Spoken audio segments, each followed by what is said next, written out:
Demo pa rin po ng isang Japanese one at isang Aurameter. At ito po ay bala-bala. Ang Japanese one at Aurameter ay napakahalaga, lalo na kapag tayo ay magsisimula ng maghukay bago natin bawasan yung lupa. Muli, ito po ay tuturo ko sa inyo. Ganyan po yung paggalaw, mga kapatid.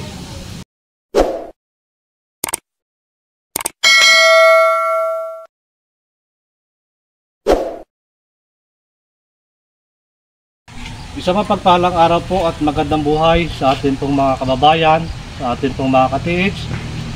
Demo pa rin po ng isang Japanese one at isang Aurameter na pinusuan po ng ating isang ka-TH mula po sa probinsya ng Camiguin. At ito po ay bala-bala. Kung ano po yung ating ibabala, yun din po yung ilulocate ng ating Japanese one at Aurameter. Mga ka-TH, mga kababayan, ang Japanese one at Aurameter ay napakahalaga, lalo na kapag papasok po tayo sa treasure, lalo na kapag tayo ay magsisimula ng maghukay. Doon po ito ginagamit bago natin bawasan yung lupa. Kailangan i-estimate po na natin kung ano yung lapad at laki na kung saan po sumisingaw yung aura ng gold. So ito mga kababayan, mga ka-TH, kapag lumalim ka na hanggang sa kada dalawang pala ang lalim, ginagamitan po ng Japanese one. Mahalaga po yan. Hindi po pwedeng walang Japanese one o di kaya po ay Aurameter. So ito pong Aurameter ay pwede rin po makapagturo na kahit ilang distance po yan, at yan po ay magbabaw siya kapag natapatan mo po yung tinatamaan ng aura ng gold. So mga kababayan, mga ka-TH, muli po samahan nyo ako sa pagdidemo dito po pinusuhan ng ating sa ka-TH mula po sa probinsya ng Camiguin. Ito po mga ka-TH, mga kababayan, ay isang Japanese one na bala-bala. At meron po akong ibabala dito. Ito po yung 14 carats na gold. At ang ilulukit ko naman po ay 14 carats na necklace. Ito mga ka-TH. Muli, ito po ay tuturo ko sa inyo yung paggalaw kung paano po hinahawakan ito pong ating Japanese one. So ganito yan mga ka-TH, mga kababayan, palad pa rin po yung pagkapit natin. Yan, lapad. Kailangan medyo padulo po tayo. Yan, gitna po yan. Tapos ari po, ilalaki, totoo natin din eh. At ito naman po ay din eh. At yan po yan. Ganyan po yan mga ka-TH. Tapos tukod po natin dito sa atin pong hita. Ganun po yung paggamit natin. Yan. Kailangan palad po yan. Gitna ng palad. Tapos ito, tuon. Ari po. Dini. At saka dini po yan. Tipisil po yan. At tuon po tayo. So ganito po yan mga ka-TH, mga kababayan. Nakapagsukat pa rin po ng lalim. Yan po ay kung halimbawa 1 meter by 1 meter, dito ka manggagaling kapag ganon, at palapit din sa gitna, ganon din po dini, para ma-estimate mo yung lapad ng deteksyon. So ganito mga ka-TH, nandito po yung ating target. So ganito pa rin yung pagkapit ko po mga ka-TH. Sundan nyo lang. Ayan. At huwag po natin hayaan na kapag itinapat po lang natin ngayon, automatic iikot po agad ng ganun kalakas. At pagka ginanon, hindi po, walang ganun na Japanese one, dahil aura po ng gold dyan. Hindi po malakas para kapitin yung hila po ng ating pendulum. Hindi po ganun kalakas yan. Hindi po yung di makina. So ganito yung mga ka-TH, iintayin natin na itapat po yan. Pag steady, hayaan po natin siyang gumalaw. So ganyan po mga ka-TH. Ayan pa rin. Tika.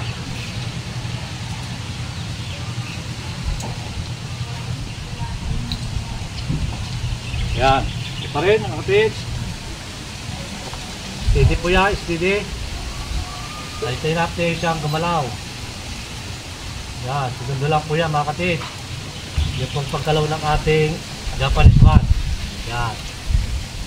Steady. Yan. Ganyan po kalakas yung ating Japanese one. Pusa po yan. na hinihila po ng aura ng gold. Ayan, dito naman tayo. Ayan. Ayan. Ganyan po yung galaw ng pendulum ng Japanese one. Ganyan po yan. At ito po, pag natapatan, katulad po ng aura meter, na kahit malayo ka, kapag tinapatan mo lang po yan, ang ating pong aura meter ay magtuturo ng direksyon kung saan tumatapat po yung aura ng gold na kanya pong nalulukit. So ganito yun mga katiits, nandyan po yan. Pag mayroon po tayong distansya, isang dipa, kalahating dipa, ang ating pong Japanese one ay bounce pa rin po yan. Kapag tinapatan po natin, tapat po tayo, saka lamang po iikot ang ating Japanese one. Ito pa rin. Yan, so katiits. Yan.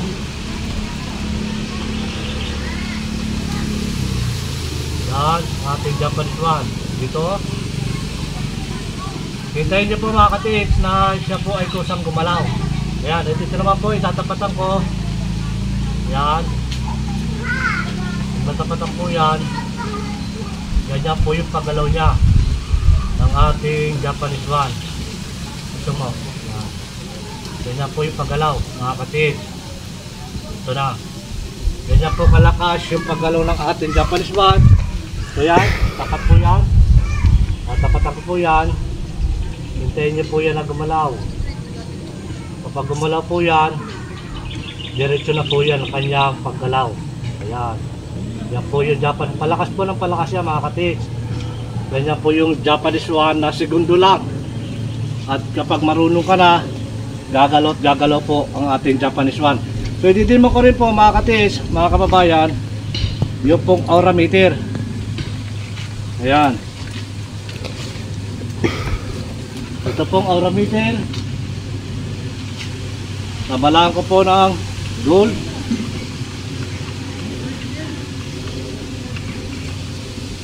Yan. At ito po, kapag gamit po natin ng aura meter, ito po ay mahalaga, lalo na kapag magsisimula ka na makukay. Hanggang sa lumalim na lumalim, o kung mayroon mang kuweba na maliit lamang at hindi kaya itindig yung Japanese one, so pwede po ito. Magagamit po natin ito kahit pang ilalim, pang sundot sa loob.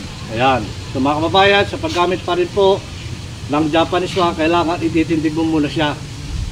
Pag naitindig mo siya, hayaan mo siyang kung saan siya hihiga o magtuturo. So ito pa rin. Ayan pa rin yan. Katulad yan katiits. Yan po malayo, kahit po yun malayo, basta natapatan mo po yan, ang ating pendulum, gagalaw po yan. So kaya mga katiits, yan. Yan po yung pendulum ng ating aura meter. Ayan. Ganyan po yan. Doon po siya nagtuturo. Papunta po doon yung pinaka-bounce niya ng ating aura meter. Ayan. So dito naman, dito po tayo. Ayan. Kailangan po yan ay titindig. At ayan, bitawan nyo lang kung saan siya maghihila. Ayan, ganyan po yan. Ito pong ating galaw ng ating pong aura meter. Ayan, nakapag-estimate din po ito ng lapad, laki. Ayan, ganyan po yan, kalakas. Ayan, hintayin nyo lang kung saan siya nagbabounce. Ayun po yung ating susundan sa pag-estimate pa rin po na lalim sa paggamit nyo po ng Japanese one at aura meter. Ano man po yung aura na lumalabas dyan, ano man po yung kalapad, makukuha po natin sa estimate na lapad, laki, na kung gaano po kalaki yung aura ng gold na lumalabas. O ganyan dyan mga katiits, mga kababayan, dyan po mahalaga ang paggamit po ng ating aura meter at ating po Japanese one. So mga katiits, mga kababayan, ito po yung pinusuan ng ating isang katiits mula po sa probinsya ng Camiguin. Ito po yung kanyang pinusuan, isang Japanese one at isang aura meter.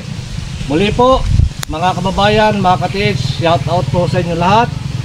Papatuloy na nanonood po ng aking mga ina-upload na video. Pagpalain po tayo ng maraming biyaya at higit po ang isang magandang kalusugan. Maraming salamat mga katiis.